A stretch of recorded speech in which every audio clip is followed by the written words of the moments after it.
the Old Testament prophets and poets. The prophets accused Israel and all nations of their evil, and they announced that one day God himself would arrive to bring the day of the Lord and deliver his world from Babylon. He would do it through a promised royal priest who's going to suffer like a slave and die for the sins of Israel and all humanity, but then he'll be exalted as king over the nations. He will call others to leave Babylon and join the new covenant people who will partner with God to rule over a new Jerusalem, that is, over a new creation. And so the Old Testament concludes by anticipating a new act in the story. And when you turn to the New Testament, it's the same story, now being carried forward in Jesus. Let's see how. The four gospel accounts introduce Jesus of Nazareth, both as the promised son of Abraham who will restore God's blessing to the nations, and also as that new human who will defeat evil and restore humanity to partnership with God. So Jesus is portrayed as a human, and more. He went about announcing the arrival of God's promised kingdom, and he spoke and acted as if he was Israel's divine king.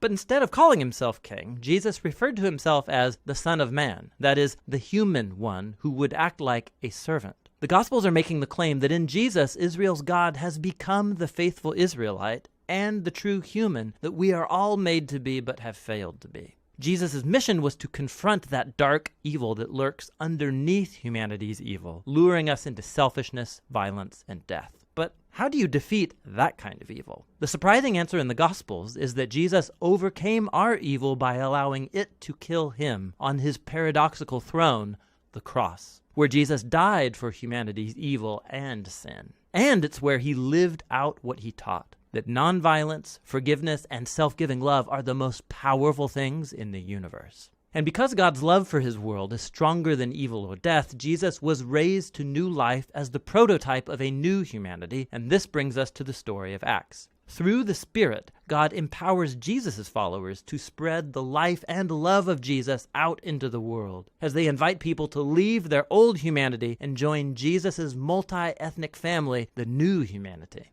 The Gospel according to Matthew. It's one of the earliest official accounts about Jesus of Nazareth, his life, his death, and his resurrection. The book itself is anonymous, but the earliest reliable tradition links it to Matthew the tax collector, who was one of the 12 apostles that Jesus appointed, and he actually appears within the book itself. For about 30 to 40 years, the apostles orally taught and passed on their eyewitness accounts about Jesus, along with his teachings that they had all memorized. And Matthew has then collected and arranged all these into this amazing tapestry and designed the book to highlight certain themes about Jesus. In this video, we're just going to cover the first half of the book. Specifically, Matthew wants to show how Jesus is the continuation and fulfillment of the whole biblical story about God and Israel.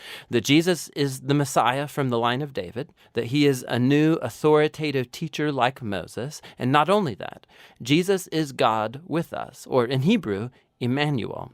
And Matthew's designed this book with an introduction and then a conclusion, and these act like a frame around 5 clear sections right here in the center, each of which concludes with a long block of Jesus' teaching. Now, this design is very intentional and it's amazing. Just watch how this works.